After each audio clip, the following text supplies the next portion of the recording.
정치 맞수다 시작하겠습니다. 오늘은 박상수 국민의힘 대변인, 서용주 맥 정치사회연구소장과 함께하겠습니다. 어서 오세요. 네, 안녕하십니까. 안녕하세요. 안녕하세요.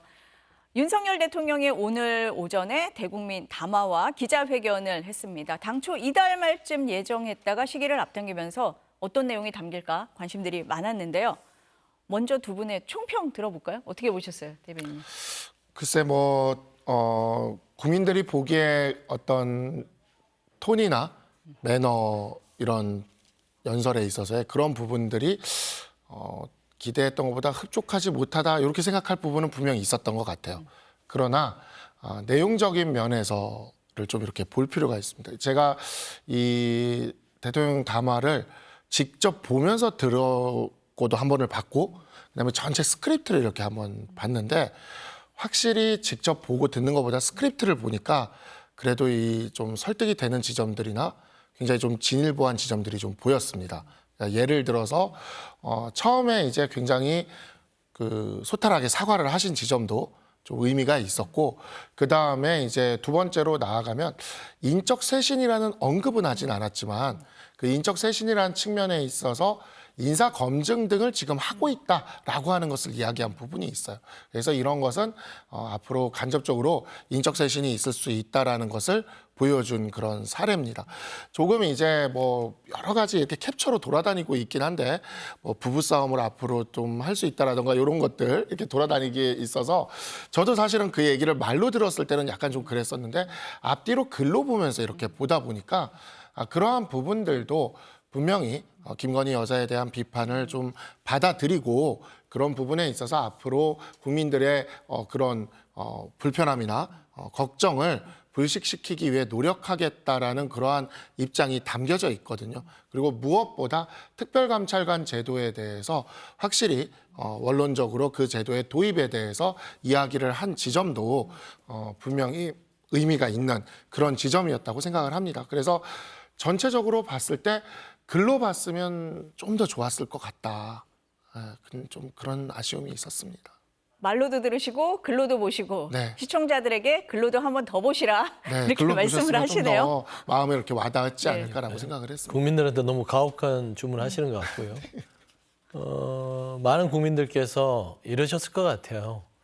에이구 하면서 혀를 쭉쭉 찼을 것 같아요. 이러려고 이런 기자회견을 했는지 모르겠다. 아냐만 못한 기자회견이었다 보고요.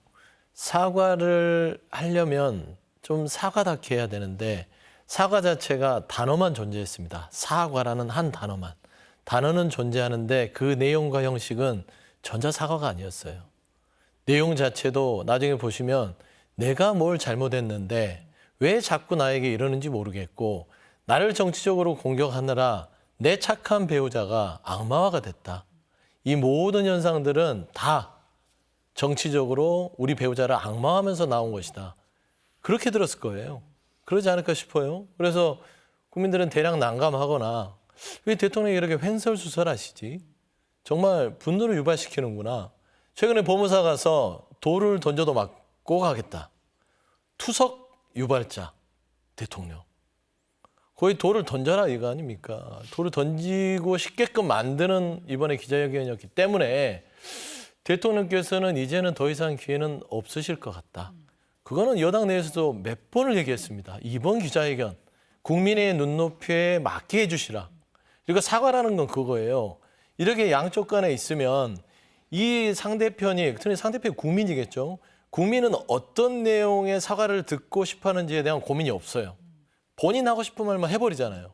사과를 듣고 싶어하는 국민들은 왜 김건희 여사가 이런 현상을 통해서 국정을 다 가로막고 있고 왜 본인은 본인의 육성으로 명태균 씨라는 정치 브로커에게 당내의 공천에 개입했는지에 대해서 좀 명확하게 얘기를 해줘야 되는데 그냥 예들러서 이것도 아니고 저것도 아니고 결국에는 저 아무런 문제 없으니까 더 이상 저한테 사과하라고 하지 마라. 그리고 형식. 역대 대통령이 국민한테 사과할 때요. 앉아서 한 적 없습니다. 다 그렇습니다. 이명박 대통령, 노무현 대통령, 박근혜 대통령 다 서서 했어요. 태도부터가 사과할 마음이 없었다. 좀 그렇게 좀 평가하고 싶습니다. 지금 사과라는 단어는 존재했는데 내용에 있어서 지적을 하셨는데 오늘 그럼 사과를 하신 건지 아닌 건지 이런 얘기들이 많이 나와요. 일단 발언 직접 들어보실까요? 대통령이라는 것은 변명하는 자리가 아닙니다. 모든 것이 제 불찰이고 제 부덕의 소치입니다. 국민 여러분께 먼저 죄송하다는 말씀, 진심 어린 사과의 말씀부터 드리고 그리고 이 국정브리핑을 진행하겠습니다.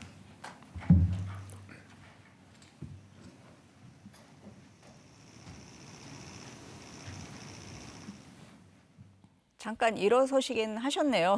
저건 아니죠. 국민 네. 우롱하는 것도 아니고요.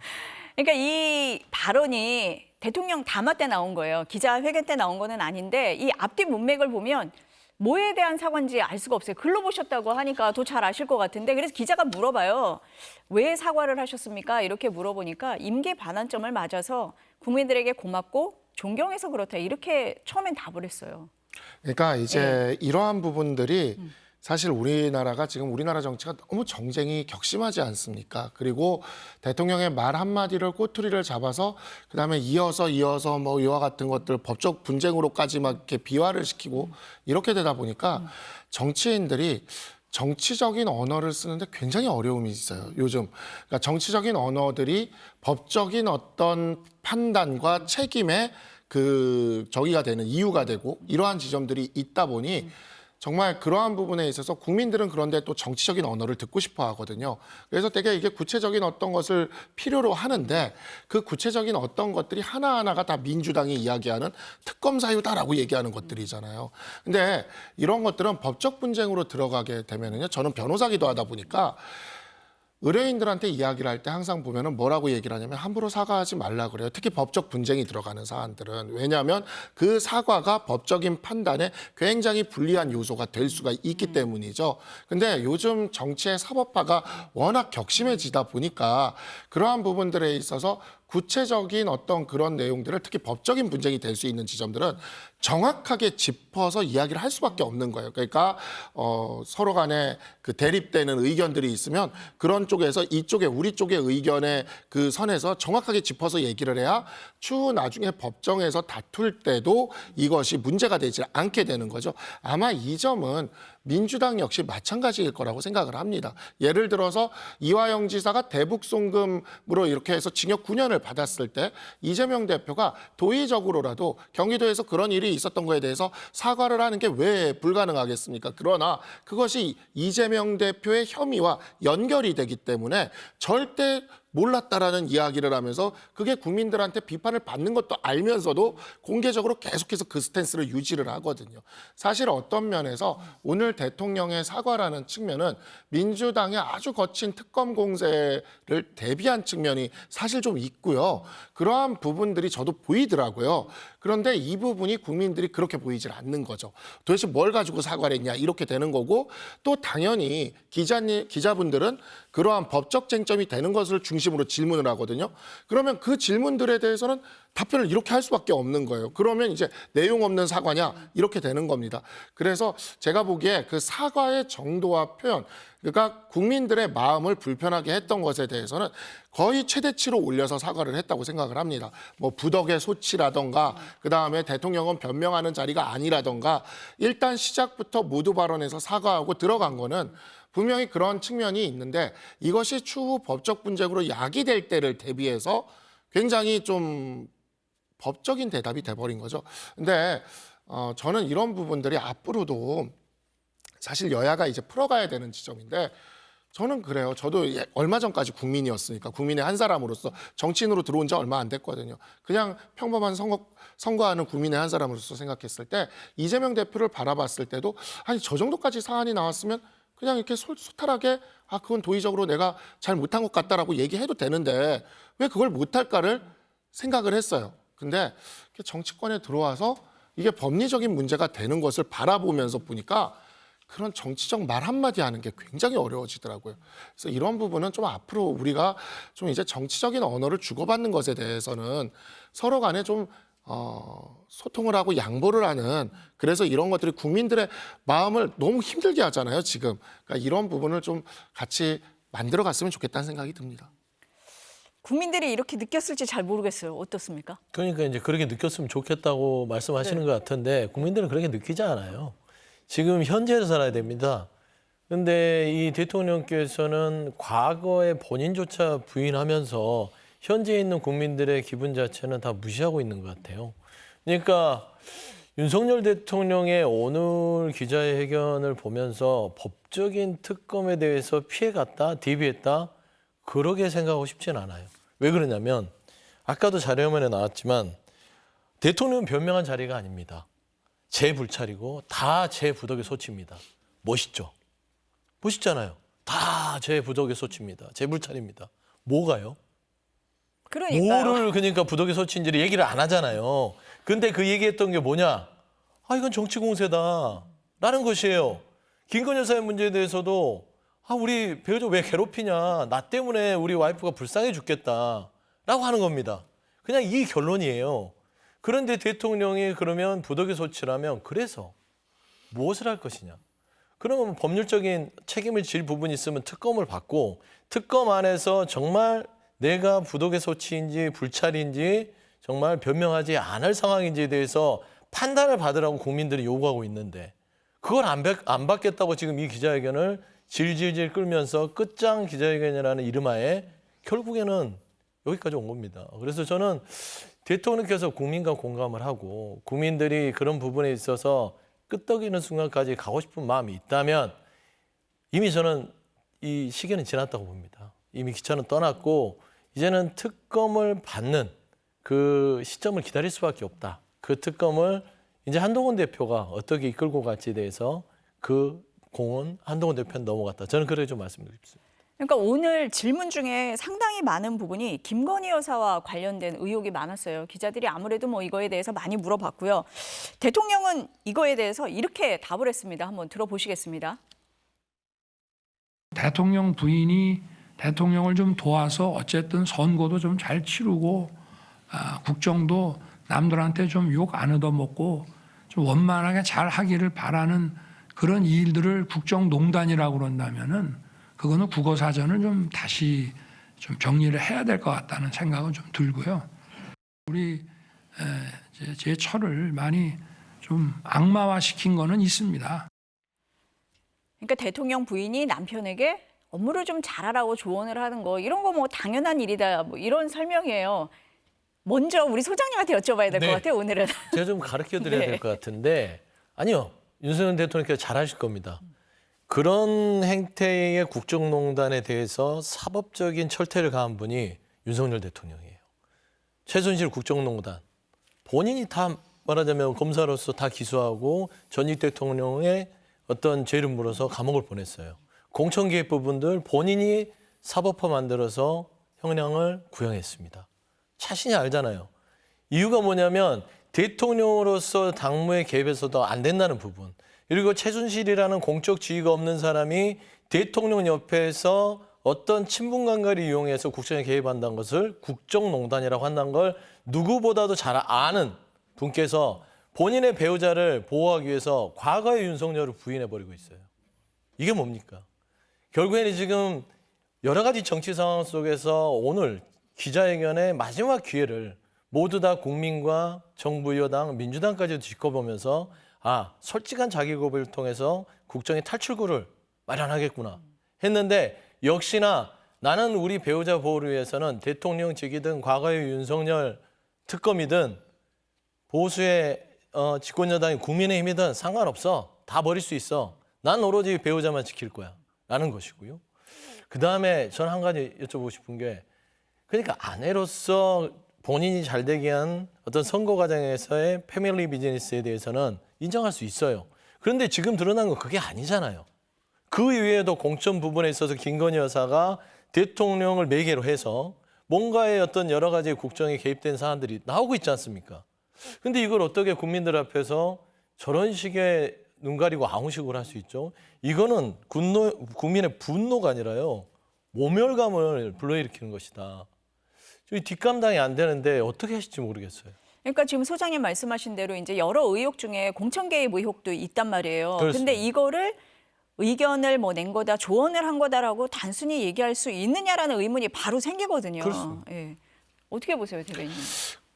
최순실 사건과는 최서원 씨 사건과는 조금 다르죠. 최서원 씨야말로 진짜 그냥 지인이고 부인은 그것도 법률원 관계에 있는 부인은 우리 법에서 어떠한 지위와 어떠한 위치, 그다음에 남편과의 관계에서 그러니까 마찬가지죠. 배우자 관계, 남편이 아내에게 남편에게 어떠한 이야기를 할 수 있고 하는 거에 대해서는 우리가 이미 뭐 공적으로 사적으로 어느 정도 그 사회적인 합의가 있는 지점이라고 생각을 해요. 그래서 최서원 씨 사건과는 분명히 다른 지점이 있습니다. 대통령께서 이야기를 한 거는 제가 보기에는 그와는 다르다라는 거를 이야기를 한 것 같고 실제로도 보면 영부인들의 경우에 있어서 세계적으로도 보면은 어느 정도 그 국정의 어떤 의견을 제시하는 경우들이 있었어요. 예를 들어 빌 클린턴 대통령 시절에 힐러리 클린턴이 미국의 의료보험 제도나 이런 것들에 대한 공개적인 의견을 제기도 하고 직접적으로 조언을 하기도 하고 이러한 사례들도 있었습니다. 다만 그러한 부분이 진짜 조언의 수준에서 머무는 것인지 아니면 그 이상의 어떠한 그 예를 들어 아주 적극적인 개입, 그러니까 완전히 자신의 의견을 관철하는 수준의 그러한 것인지에 대해서는 사실 국민들이 거기에 의혹을 갖고 있는 거죠. 그리고 그러한 부분들에 대해서 조언의 부분에 있었다라고 이야기를 하는 거예요. 제가 그래서 이 부분이 되게 뭐냐면 조언의 수준에서 영부인으로서 조언의 수준에서 머무른다면 그것은 법적으로 문제가 되지 않아요. 근데 이게 적극적인 개입이라는 수준으로 나아가는 순간부터 법적으로 문제가 될 수 있는 여지가 생기는 거거든요. 자, 그러면 대통령의 입장에서 답변을 할 때 조언의 수준에서 머무른다라고 얘기를 이렇게 질문이 들어오면 이 얘기를 할 수밖에 없습니다. 내가 적극적으로 개입을 당했습니다. 사과합니다 하는 순간 바로 법적인 어떤 챌린지를 민주당과 야당으로부터 받게 될 수밖에 없는 거죠. 사실 이러한 대답은 주변의 법률가가 조언을 한다면 이렇게 대답을 하라고밖에 할 수 없는 대답이었어요. 제가 법률가이기 때문에 너무나 그게 이해가 되는 거예요. 다만 국민들이 느끼기에 이제 적극적인 개입을 한 게 아니야? 라고 의혹을 하고 있는 거잖아요. 그에 대해서 그냥 말로 조언을 받았을 뿐입니다. 라고 얘기를 한 거잖아요. 이렇게 얘기를 한 거기 때문에 이 부분이 사실 국민들이 느끼기에 믿을 수 있냐? 라는 생각을 하게끔 만들 수는 있을 것 같아요. 그리고 아까 이야기가 있었지만 제가 아까 처음에 톤앤 매너가 약간 조금 그랬다라고 생각이 드는 지점이 바로 이러한 것이 국정농단이라면 단어의 정의를 다시 만들어야 된다라고. 근데 국정농단이라는 단어를 여기서 굳이 가져올 필요도 없었다고 봐요. 근데 어쨌든 간에 그러한 단어들을 씀으로 인해서 굉장히 국민들이 가지는 의혹을 완전히 이렇게 무시했다라는 느낌을 그 부분에서 줬다라는 거죠. 이러한 인상이 또 우리나라에서 꽤 중요한 지점이 되는데 그 점에서 좀 아쉬운 지점은 있었지만 대통령이 불법을 저지르지 않았다라는 지점을 명확하게 설명하는 것은 할 수밖에 없는 말입니다. 그리고 그것이 맞아요. 그런데 이 부분은 그래서 앞으로 오늘의 여기서 끝이 나는 게 아니라 우리 당과 정부가 하는 행동을 보고 국민들이 좀 판단을 해주셔도 되지 않을까. 예를 들어 지금 벌써 대통령께서 인적 쇄신을 대놓고 얘기하지는 않았지만 인사 검증이 되고 있다라는 지점을 얘기하고 있잖아요. 그러면 그 말은 간접적으로 어느 순간에 쇄신이 있을 수 있다라는 걸 검증을 왜 하겠습니까? 아무 이유 없이 하지는 않잖아요. 근데 그러니까, 국민들은 네. 언제 할까 이렇게 생각해요. 총리 교체 얘기가 나온 지가 언젠데 아직도 안 하고 있는데 지금 그럼 도대체 언제 하겠다는 거냐. 한동훈 대표 같은 경우는 당장 인적 쇄신해라 이렇게 얘기를 한단 말이에요. 그러니까 이 얘기가 대국민 담화잖아요. 국민을 상대로 하는 거기 때문에 국민들의 의혹을 해소하는 자리인데 그게 충분하지 않았다면 우리가 법적인 걸 논하기에는 좀 과한 해석이지 않느냐 이렇게 볼 수 있는 부분은 부분도 그렇죠. 있어요. 그래서 네. 빠르게 그러니까 예를 들어 총리 같은 경우에는 국회 동의가 필요해요. 그러니까 총리만을 얘기하는 건 아니지만 민주당에게도 어찌 보면 민주당의 그 동의 절차를 통과할 총리 후보를 구한다는 게 그 보통 일이 아닙니다. 그래서 그 부분은 맞는데 말씀하신 대로 대통령실이나 그러니까 이렇게 동의가 필요 없는 수준에서의 그 인적 쇄신은 좀 빠르게 이루어질 수 있도록 우리 당도 노력을 할 겁니다. 어쨌든 그러니까, 진일보된 면이 있다고 지금 말씀을 하시는 것 같아요. 국민들이 정말 질릴 것 같아요. 윤석열 정부에. 그냥 했던 말 또 울고 먹고 했던 말 또 울고 먹어요. 인적 쇄신 하는데 쇄신된 인적을 본 사실 있습니까? 없어요. 지금 총리 자체도 그대로잖아요. 이부속실 얼마만큼 우려먹었습니까? 제가 기억만 해도 작년에 이부속실 만든다 공약이지만 이게 필요성이 있다 하다가 또 좀 뭔가 김건희 여사의 문제가 생기면 또 이부속실 쓱 꺼내서 이따가 또 들어가요. 그러다가 또 주가 조작 이런 게 또 좀 여론이 안 좋으면 또 이부속실 이런 부분인데 아니 좀 이게 그 공간이 작아서 또 들어가요. 그리고 나서 이제 뭐 공천계의 명태균 씨 나오니까 이부속실 설치하고 이제 실장도 임명했습니다. 또 많은 직원들을 뽑을 거니까 이부속실. 이게 정말 국민들을 질리게 하는 겁니다. 단박에 뭔가 뭐 친윤계에서 일부 의원들이 얘기하는 화끈한 대통령이다 하면 뭔가 국민 앞에 결단력 있게 이 부분에 대해서는 정말 제가 국정의 책임자이기 때문에 마음이 아프더라도 제 배우자에 대한 부적절한 처신은 특검을 통해서 철저히 밝히겠습니다. 라고 하는 것들이 국민이 바라는 해답이잖아요. 근데 그걸 안 하려고 지금 온갖 여러 가지를 끌어다가 이부속실, 인적쇄신, 인사검증은 뭐 할 겁니까? 지금 당장 김건희 여사의 리스크 때문에 온 국정, 의료대란, 민생, 경제, 안보 한 발도 못 나가고 있잖아요. 대통령이 맞긴 맞는지 저는 물어보고 싶어요. 윤석열 대통령은 김건희 여사의 남편입니까? 대한민국의 대통령입니까? 국민은 묻고 있다. 저는 그런 말씀 좀 드리고 싶어요.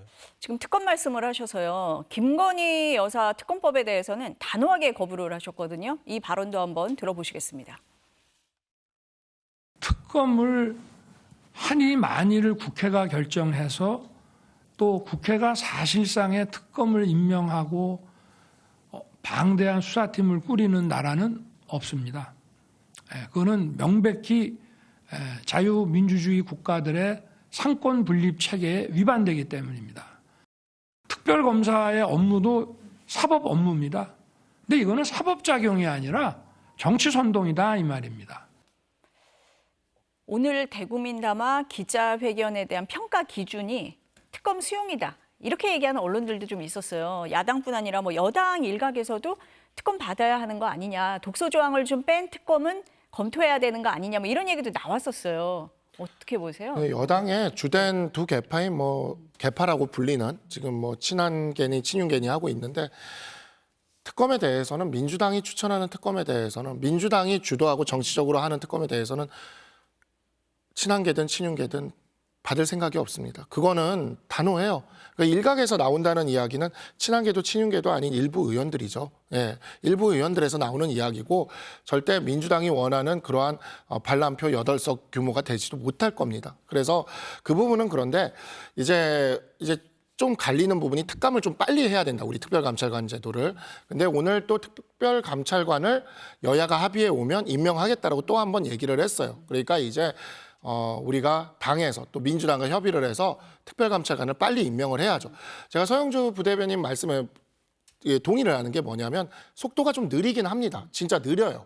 제2부속실 이제 실장 임명했죠. 좀 더 빠르긴 해야 됩니다. 인적쇄신 오늘 뭐 인사검증 얘기했지만 좀 더 빨리 가야 됩니다. 특별감찰관 임명 역시 빠르게 가야 됩니다. 이러한 부분은 이제 당이 좀 추동을 해서 끌고 나가야 되는 사안이라고 생각을 합니다. 그러나 민주당이 추천하는 정치적 목적에 특히 탄핵을 위한 목적의 이러한 특검은 우리는 받을 수가 없습니다. 그거는 받을 수가 없는 일이고 그러한 정치적 목적의 특검이 진실 규명에도 아무런 도움이 안 돼요. 예를 들어서 저는 이렇게 좀 반문을 하고 싶어요. 민주당이 김건희 여사와 관련된 문제가 떠오르기 전에 그토록 울부짖으면서 해야만 한다고 했던 최상병 특검 지금 얘기 안 합니다. 민주당은 오직 대통령을 탄핵시키고 이 정부를 무너뜨리려는 생각으로 특검을 동원하는 거고 소재가 바뀔 뿐인 거예요. 우리는 그 마음을 정확하게 알고 있기 때문에 그 부분에 있어서는 응할 생각이 없어요. 다만 국민들의 우리는 민주당의 그러한 목적에는 응하지 않겠지만 국민들의 의혹에 대한 걱정과 국민들의 비판에 대해서는 겸허히 받아내야 된다고 생각을 하고 그런 면에서 우리 대통령실이 국민들의 속도에 비하면 좀 다소 늦었던 거는 맞고 그래도 저는 오늘 회견이 조금은 담화가 희망이 있었다라고 생각이 드는 게 일단은 한 11월 말에 할 거라고 생각했던 게 지금 11월 7일로 확 당겨졌고 일단 이것부터가 예전보다는 확실히 빨라졌습니다. 그리고 또 하나 김건희 여사의 해외 순방이나 이런 문제에 있어서도 국민이 원하면 안 하는 거고 뭐 그렇지 않으면 할 수 있는 거고 이렇게 얘기를 했단 말이죠. 이러한 부분도 이전과는 분명히 달라진 지점입니다. 그러니까 제가 말로 들을 때는 그런 게 잘 안 들렸어요. 사실 다른 좀 크게 이렇게 들어오는 말들이 귀에 꽂히더라고요. 그래서 그런 부분들이 잘 안 들렸는데 이걸 글로 보니까 그런 부분들이 보이는 거예요. 그래서 이게 말의 워딩에 조금 이렇게 크게 꽂히는 예컨대 뭐 부부싸움 같은 거는 좀 안 했으면 어땠을까.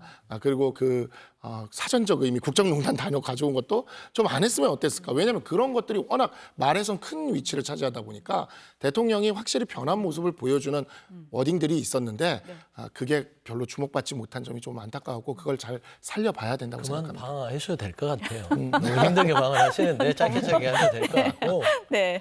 그러니까 이거예요. 네. 뭐 국민이 원하면 뭐 김건희 여사의 활동을 하고 국민이 싫어하면 안 한다. 전형적인 말장난입니다. 그 뒤에 뭐라고 했습니까? 국익 부분을 판단을 해서 김건희 여사의 활동은 제한적으로 하겠다는 거죠. 저와 참모들이 판단해서. 참모들이 저와 판단하잖아요. 판단해서. 국민들이 좋아하는지 안 네. 좋아하는지 말은 해놓고 그 판단은 참모들이 하는 거예요. 말장난이잖아요. 그렇지 않습니까? 그런 말장난 해서는 안 된다. 그다음에 두 번째, 제가 이제 사실관계를 좀 하나씩 얘기 드리면 특검에 대해서 윤석열 대통령은 독소장을 거론하지 않았습니다. 이번엔 특검은 위헌적 요소가 있다고 그랬어요. 위헌이다. 저는 윤석열 대통령을 기억하기로는 그 특검에서 스타가 돼서 이 자리까지 올라왔다고 해도 과언이 아닐 만큼 그 특검이 국정농단의 공정과 상식을 세운 어떤 대표적인 인물로 이제 상징이 되잖아요. 근데 그 특검으로 본인이 정치적 이득을 통해서 여기까지 왔는데 그런 특검이 위헌적이고 상권 분립에 위배된다. 이게 무슨 전제 조건이 뭐 국회가 주도한다? 근데 따지고 보면 20년 된 특검입니다. 특검이란 제도가요. 20년 동안 대한민국의 여러 정부를 거치면서 자리 잡아온 특검이 왜 하필이면 윤석열 정부에서는 이게 위헌적인 요소가 되죠? 그래서 헌정이라는 거를 다시 한번 생각하게 돼요. 윤석열 대통령에게 헌정이란 과연 어떤 것인가? 김건희 여사인가? 결국에는 김건희 여사가 본인에게는 헌정인지 김건희 여사를 공격하면 모든 게 위헌적 요소고 상권 분립에 위헌되고 뭔가 반헌법적인지 저는 국민들이 저는 의심과 우려를 표한다고 봐요. 특검은요. 협상의 대상이 아니고 흥정의 대상도 아닙니다. 필요하면 하는 것이고 본인도 최순실 국정농단을 끝내놓고 그 팀에서 수사팀장 할 때 그 특검 백서를 통해서 특검은 특히나 대통령과 관련된 일에 있어서는 상시적이고 수시로 해야 된다. 이거는 검찰 수사와 무관하게 해야 된다라고 주장했었어요. 지금 아예 다르죠. 두 번째, 최상병 특검에 대해서 민주당 그거 안 하고 있다. 기다리고 있습니다. 공수처수사를 기다리라고 해서 공수처수사를 기다리다가 이번 달에 최해병 특검에 대해서 진행합니다. 그러니까 결국에는 지금 특검 부분에 있어서 충분히 가야 될 부분들을 기다리고 한동훈 대표에게도 세 번째를 가기 전에 뭔가를 좀 내놔라고 했는데 안 내놓으니 결국에는 대통령의 두 번의 거부권에 이어서 세 번째, 쌓이고 쌓인 패스트리 같은 세 번째 특검이 진행되는 거. 결국에 이거는 대통령과 국민의힘이 자초한 거다. 그런 말씀을 드립니다. 요 말씀만 좀 네. 드리겠습니다. 특검 관련돼서는 이제 대통령께서 왜 위헌적이라고 이야기를 했는가를 이 부분을 좀 생각을 해야 되는데 일단은 그 기본적인 그 특검법들의 거부권도 헌정 질서에서 규정하고 있는 거예요. 그러니까 특검이라는 제도를 운영함에 있어서 그만큼 신중하게 하라는 뜻에서 거부권을 하고 있는 거죠. 근데 민주당이 그 거부권을 무력화할 방법을 찾아냈습니다. 바로 뭐냐면 상설특검이죠. 근데 이 상설특검도 여야가 합의를 해서 그 운영규칙으로 해가지고 여야가 2명씩 추천하는 방식으로 이렇게 추천위원회를 구성하도록 해놨어요. 근데 민주당이 이것을 그냥 민주당과 조국혁신당과 진보당이 추천하는 걸로 규칙을 그치. 개정했죠. 규칙을 개정했기 때문에 규칙은 거부권 대상이 아니라서 이와 같이 규칙을 개정해서 이것을 완전히 민주당 추천 특검으로 바꿔버렸어요. 그렇게 바꿔버린 것이 위헌적이라는 겁니다. 그러니까 기본적으로 현재 특검 제도는 그냥 뭐 거부권 행사해서 이렇게 하면 되는 거예요. 근데 상설 특검 형식으로 이렇게 해가지고 운영 규칙까지 바꿔가지고 또 독단적으로 바꿔가지고 자기들만 추천해서 특검하겠다는 거, 이거 완전 탄핵 목적 특검이잖아요. 근데 이것을 해놓고는 그냥 밀어붙이려 하고 있거든요. 우린 이에 대해서 밀어붙이려 하면 헌법소원으로 갈 겁니다. 우리는 왜냐, 이것은 위헌적이라고 판단하기 때문이에요. 그리고 그 연장선상에서 위헌적이라는 말이 나오는 거죠. 그리고 상설특검을 그런 식으로 민주당이 다 할 수 있도록 바꾸는 것 자체가 상권 분립을 무너뜨리는 겁니다. 왜냐하면 기본적으로 수사권은 행정부가 가지고 있는 겁니다. 다만 입법부가 여야가 합의를 하는, 그러니까 거부권을 행사할 경우에 그걸 돌파할 수준의 그런 압도적인 동의를 입법부가 만들어낼 수만 있다면 그때 이제 입법부가 임명한 특검이 수사권을 행사할 수가 있게 되는 거예요. 근데 그거를 운영규칙이라는 이런 규칙 하나를 딱 바꿔가지고 민주당이 마음대로, 입법부가 과반을 차지한 이후로 3분의 2도 아닌데 마음대로 특검을 구성해서 수사를 할 수 있다라고 이야기를 한다면 이건 상권분립 위배의 위헌이 맞습니다. 그리고 이 부분을 저희는 헌법소원으로 다투긴 할 겁니다. 그리고 그러한 부분에 대한 위헌성을 주장한 거라고 말씀드리겠습니다. 그러니까 상권 분립 얘기를 뭐 잘 설명해 주셨는데 헌법소원을 하든 어쩌든 그건 알아서 하세요. 근데 그게 국민의 눈높이에 맞을지 모르겠다라는 말씀을 드리고, 아까 말씀 잘 하셨어요. 수사권은 행정부에 있습니다. 그렇기 때문에 특검을 하는 거예요. 특히나 행정부의 수반인 대통령이 가장 말하자면 수사권의 정점에 있죠. 직접적 관련은 없으나. 그렇기 때문에 특검이라는 제도가 있는 거예요. 근데 그럼에도 불구하고 대통령은 지금 위헌적 요소가 있다라고 자꾸 얘기하면서 이 특검에 대해서 거부를 하고 있어요. 돌이켜서 2016년도에 최순실 특검을 할 때는 야당 추천으로만 갔어요. 여당이 포기를 했죠. 이유가 뭐였냐? 이건 누가 보더라도 국민 눈높이에 박근혜 그 정부 시절 국정농단 사건은 이 부분은 도저히 우리가 고집을 부릴 수 없다. 그러니까 그런 예외적으로 해서 야당이 알아서 하시고 우리는 따라가겠다 한 겁니다. 지금 그런 상황까지 가도 모자랄 판에 윤석열 대통령께서 모든 특검에 대해서 이런 뭐 상권 분립, 그다음에 헌정 질서를 유린한다. 저는 도무지 이해가 안 돼요. 정상적인 법률가라면 그렇게 해서는 안 되죠. 특히나 수사권을 가지고 있는 행정부의 수반이, 이거는 저는 받아들일 수 없는 발언이다. 그래서 김건희 여사를 보호하기 위해서 이제는 본인이 배워왔던 헌법 정신까지 정말 왜곡시키는구나. 안타까웠습니다. 여당 네. 그 2016년 얘기를 하시는데 2016년에는 민주당이 여당의 의원들을 어찌 보면 설득해서 그렇게 동의하게 만든 거죠. 그러면 지금 민주당은 어떠하냐? 여당의 의원들을 설득할 자신이 없으니까 운영규칙을 개정해서 민주당 단독으로 할 수 있게 만드는 겁니다. 그러니까 이게 위헌적이라는 거예요. 민주당은 여당의 의원들을 설득할 생각도 없어요. 그냥 운영규칙 바꿔서 내 마음대로 하고 싶은 생각밖에 없는 거지. 그 상설 특검이 아니었어요. 아니, 최순실 특검. 그때는 그러니까 여당 의원들이 설득됐기 때문에 여당 의원들이 간 거죠. 구분해서 얘기를 네. 해주셔야 지금은 돼요. 그렇지 않은 상황이라. 그러니까 상설 특검이 나온 이유는 본 특검에 대해서 윤석열 대통령이 기형적인 거부권을 행사하고 여당 자체도 이 부분에 대해서 국민적 눈높이에 못 맞추고 계속해서 대통령 편을 들으니, 그러면은 고육지책으로 상설 특검이라도 해서 이 부분을 털어내자라고 하는 것인데, 이 규칙을 바꾸지 않은 이상 한 발짝도 앞으로 못 나가니 얘기를 하는 겁니다. 예를 들어 반대로 지금 우리가 말하는 여러 가지 뭐 검수완박을 주장했던 부분에 있어서 한동훈 법무장관 어떻게 했어요? 시행령 교수 사잖아요. 그리고 용산도 그런 식이에요. 국회 입법부에 대한 입법권을 무시하면서 아이 뭐 그냥 다 무시하고 우리 시행령으로 해도 돼 라는 식인데, 저는 그게 옳다고는 생각하지 않지만 중요한 거는 이게 상설특검이라도 가지 않으면 정말 국정이 마비되게 생겼어요. 숨구멍이라도 튀어줘야 될 거 아닙니까? 그러면 집권여당에서 좀 본특검에 대해서 한동훈 대표께서 좀 어떤 보관을 좀 내놨으면 좋겠다. 그런 뭐 얘기를 독소조항이라도 제외한 뭐 수정안이라도 내놔라. 아니 뭐 드릴 이런 테니까 좀 말씀이신 거죠? 예, 제안을 하시라니까요. 독소조항 다 네. 뺄 테니까. 그런 입장이에요 지금 민주당. 이제 이번에 이 기자회견 하고 나서 그러면은 여당에서 혹시 이 특검에 대해서 바뀔까? 뭐 이런 얘기도 있기도 했어요. 근데 뭐 민주당에서 지금 11월을 김건희 여사 특검의 달이라고 했으니까 이후에 어떻게 바뀌는지는 조금 지켜보도록 하겠습니다. 오늘 회견에서는 또 명태균 씨 관련된 의혹도 많이 나왔어요. 김영선 공천 주라 이런 통화 내용이 나왔잖아요. 대통령이 이거에 대해서 과거 대통령을 보더라도 대통령이 얘기한다고 되는 것도 아니다. 의견을 얘기한 거다. 이렇게 얘기를 했습니다. 해명이 됐습니까?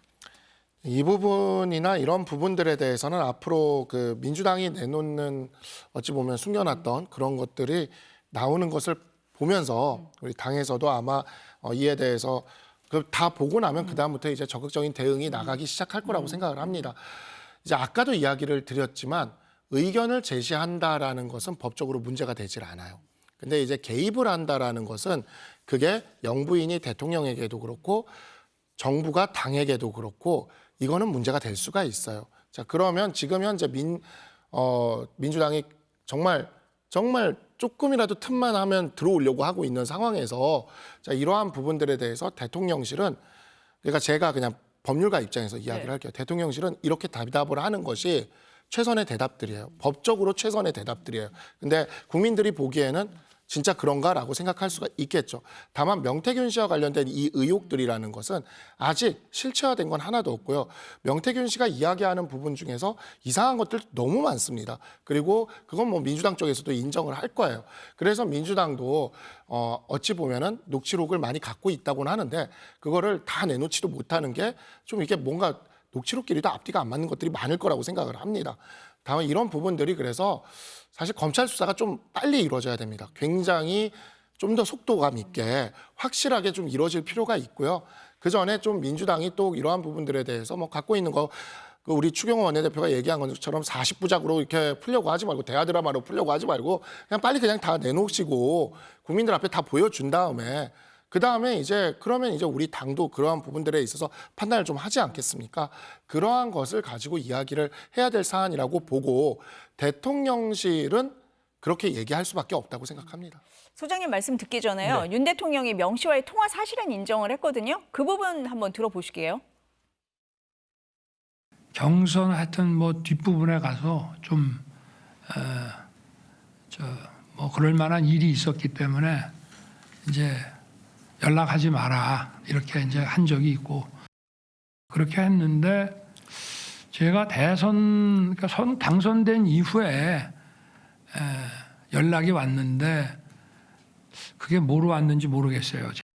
어찌됐든 명태균 씨도 선거 초입에 여러 가지 도움을 준다고 자기도 움직였기 때문에 하여튼 수고했다는 얘기도 하고 이런 얘기한 기억이 분명히 있다고 제가 비서실에 얘기를 했는데 어떻게 들으세요? 이게 문장 해석학적으로는 굉장히 그 우물쭈물 횡설수설했다. 보면은 뭐 어찌됐든 간에 하여튼 이게 들어가면요 불분명한 겁니다. 어찌됐든 간에 그냥 뭐 눈치고 가는 거잖아요. 하여튼 그건 뭐냐면 사실에 대해 정확하게 말을 못하는 거죠. 근데 명태균 씨와 통화를 한 건 사실이고 그 육성의 존재와 본인이 공천을 주라고 했는지에 대해서는 잘 모르겠고 기억이 안 나나 또 주문 어떠냐 그게 단순한 의견 개진인데 이게 따지고 보면은 저는 좀 특검이 필요한 이유다. 왜냐하면 대통령이 기억이 안 나니까 수사를 통해서 기억나게 해드려야 됩니다. 증거를 통해서. 근데 이게 그냥 의견 개진을 해도요 굉장히 문제가 되는 건 이거는 일반적인 회사만 하더라도 인사 시즌입니다. 인사가 한참 진행돼서 인사 담당 이사가 인사를 하고 있는데 그냥 다 이미 정해졌어요. 그런데 그 회사의 대표가 누구한테 전화를 받고 쓱 지나가면서 인사 담당 그거 누구 있지? 홍화무게. 그래 괜찮던데 한번 신경 써봐. 툭 지나가요. 의견이죠.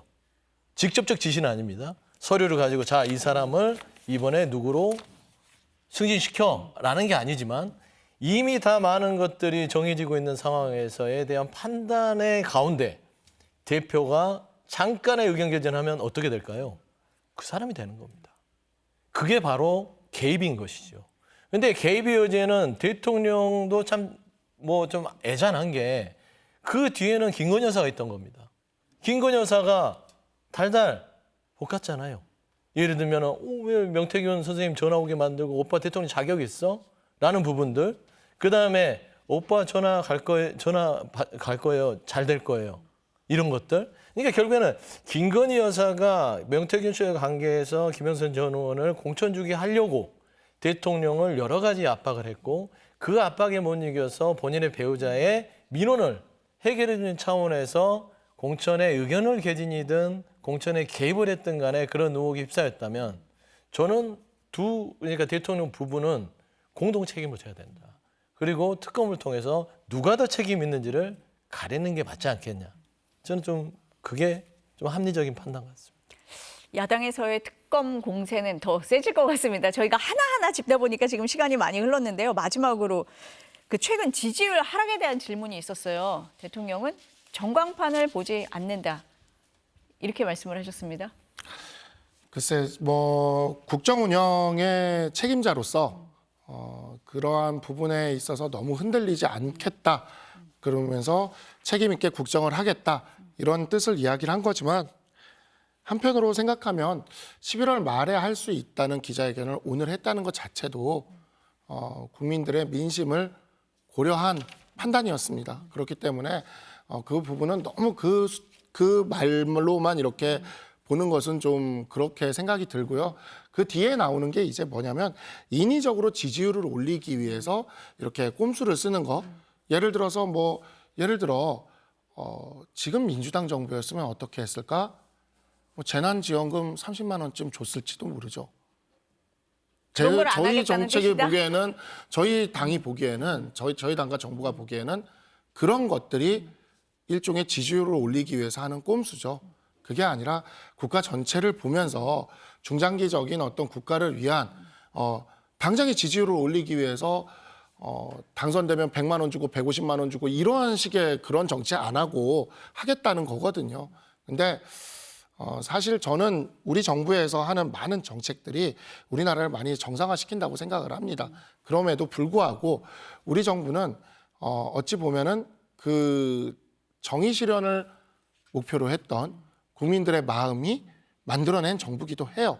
그래서 그러한 정의 실현이라는 측면에 있어서 국민들에게 좀 더 가혹할 정도로 스스로에게도 좀 할 필요는 있다고 생각을 합니다. 그리고 그런 기대들을 국민들이 하고 있죠.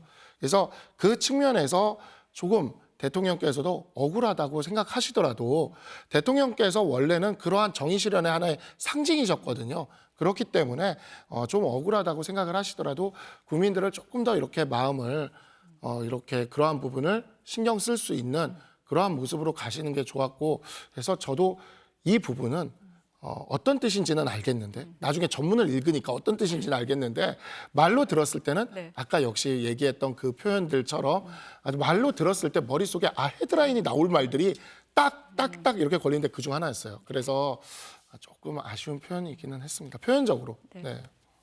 뭐 꼼수를 써도 지지율이 오르지는 않을 것 같고요. 네. 이제 걱정 안 하셔도 될 것 같습니다.